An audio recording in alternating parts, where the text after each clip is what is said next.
Yes, habari za hivi sasa ndugu mtazamaji wa Zantime, na hizi ni update kutoka hapa studio zetu za Zantime, ambapo kama unavyofahamu mjadala mkubwa ama habari kubwa hivi sasa inayosafiri masafa marefu ama inayotrend, vita vya Irani pamoja na Israeli akiwepo mshirika wake Marekani.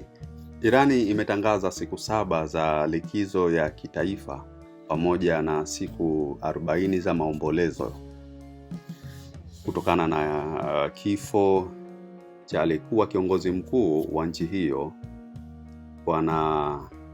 Bwana Ayatollah Ali Khamenei.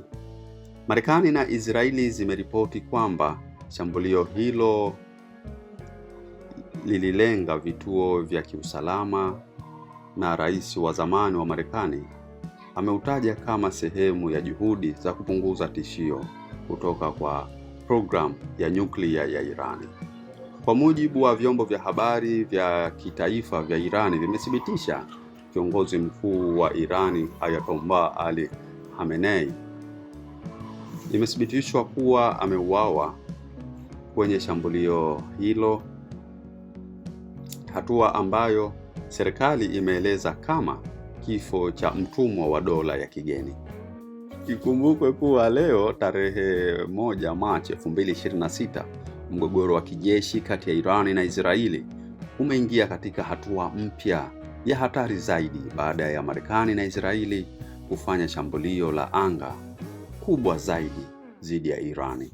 Shambulio hilo limechochea msukumo mkubwa wa mapigano, matokeo mabaya kwa raia na mvutano wa kisiasa duniani.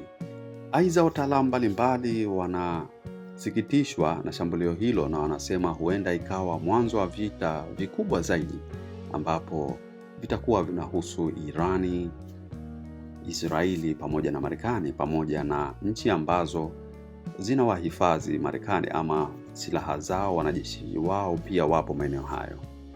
Lakini tu habari za hapo awali ambazo zimesambaa kwenye mitandao mbalimbali pamoja na vyombo vikubwa vya habari ni kuhusiana na shambulio la Israeli kwa Irani na kusababisha kifo cha kiongozi mkubwa kabisa wa nchi hiyo Ayatollah Ali Khamenei, ambapo imethibitishwa kuwa amefariki dunia. Lakini si yeye tu, pamoja na viongozi zaidi ya 40 ambao walikuwa kwenye mkutano wa dharura hivi asubuhi, ambapo na shambulio hilo lililenga hapo kwenye kikao chao na kusababisha vifo vya watu mashuhuri kabisa ama viongozi wa juu wa nchi ya Irani.